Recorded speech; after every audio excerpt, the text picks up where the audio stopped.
All right. Thanks for coming in today, Thomas. I know we don't have a lot of time, but before we get started, tell me a little bit more about yourself. Hey man, thanks for having me. So I just recently graduated college. I started out at a private school, pretty expensive, but I was on athletic scholarship, so it wasn't too bad. And then I transferred away to Dalton State, which is a public school, a lot less expensive. So due to those, I've got a little bit of student loan debt. Nothing too crazy though, below the average of the average American. Very nice. I had credit cards; those are paid off. I still have them. I still buy some on them, but I'm able to pay them off every day. That's great. Or every month.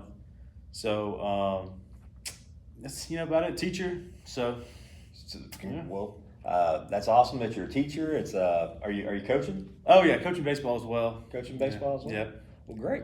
And fantastic, by the way, for not having too much student debt. Fantastic for having your credit card debt paid off. So you are in a good situation, I can already tell. But go ahead and what's your main kind of objective today? Recently graduated college. Kind of tired of living with my parents. Looking into purchasing my first house. In the somewhat near future. Well, I remember I was not probably a little bit older than you when I bought my first house, but I understand what you're going through. So, what kind of questions can we help you with today? First off, I hear a lot about renting. I just want to know what are the advantages and the disadvantages to owning a home as opposed to renting like an apartment. Yeah, I think there's actually pros and cons of both. As far as owning a home, you're going to get something called equity. And by the way, what do you teach? I didn't ask. Oh, I teach world history. World history. So if you had me come into your class, world history wise, I might not be able to talk intelligent with you. But as far as this, we've all bought and sold stuff before, so you'll actually understand a lot more of this than what I would if I came into your room to talk about world history. So from a standpoint of buying a home, you develop something called equity. So for example, let's say the home was $100,000. Eventually, you've paid the bank or who we get this loan from. You've paid them back, let's say $1,000. So now you own $1,000 in that home. So that is something that you're owning. Where in renting, of course, it's not something you're not ever going to get ownership of that. Con wise, when you're working around your house and something breaks, it seems like those happen pretty frequently as a homeowner. Of course, you're going to be responsible for having to fix that, and so there's some headaches there. So I've talked to people that love to rent. I've talked to people that love to own the home. So it's really we can go into more of that. But what do you think? What are your feelings on it? I always thought I'd try to stay away from renting. I mean, one, because my parents, they have no problem with me staying at home as long as I need to. And I kind of see it more of as an investment if I were to purchase a property with a home on it, as opposed to just paying $1,000 a month or whatever to do rent. So, more of I think it better fits me in my future as opposed to renting. I think you're farther along than I was at your age in that thinking. So great job. So what other questions do you have for me? Oh, so let's say I do buy a home, purchase a home. What's something like how much would I be able? How would I be able to tell how much my payment a month would be? How could I figure that out? So the banks are actually going to use, before they loan you money, they're going to actually look at a few different financial metrics. It sounds fancy, right? But it's really just kind of basic math. So let's say one of them is called your front end debt to income ratio. So they're going to look at how much you make per month. And again, by the way, next time you come in, I know you're rushed today, but we're gonna collect some data from you next time. We're gonna look at your paycheck, and we're gonna look at go into. I actually kind of homework assignment for you here is next time before you come in, I want you to track your spending for a little while. There's some. Mind if I use that pen to write this down? Absolutely, feel free. I Thanks should have so much. got you one.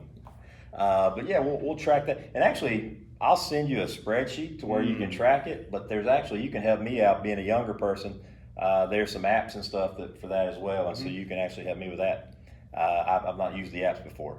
So once we get that down, just for today though, just kind of a brief overview, they're going to look at how much you make per month, and they're going to say, okay, what is his basically 28% of what you make, and they're going to want your house payment to be no more than 28%. So for example, kind of calculation wise, if you, let's say you $4,000 is what you brought home in your paycheck.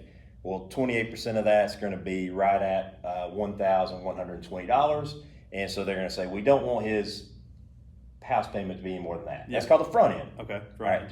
Back end debt to income ratio. We know that's not the only payment you've got in life. We know you've got some no credit card debt, but you've got which is unbelievable. That's great, but you've got just a little bit of student loan debt, and so they're going to say, okay, let's take the home loan debt, his house payment per month.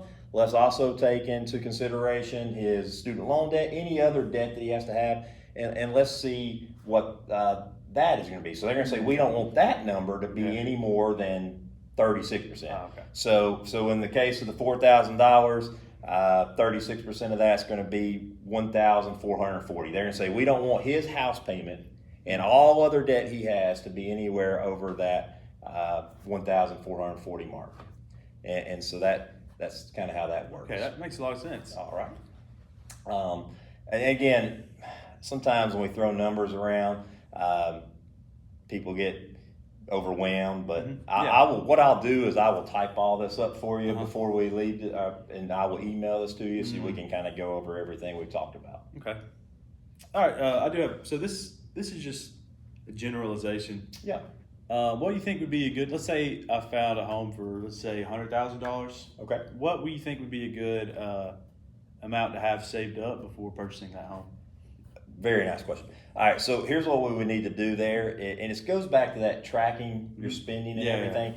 We need to figure out what's called an emergency fund. Emergency fund. And so there's kind of in the financial world, they'll say anywhere from 3 to 6 months of needs to be your emergency fund. And when they say that, they say, okay, what is it that his necessities that he has to pay for those 3 to 6 months? So in this case, obviously we don't want to miss that house payment. We don't want to miss those student loan payments. You're going to have some food costs, obviously. And so they're going to look at what are his necessities that he has to have for anywhere from 3 to 6 months.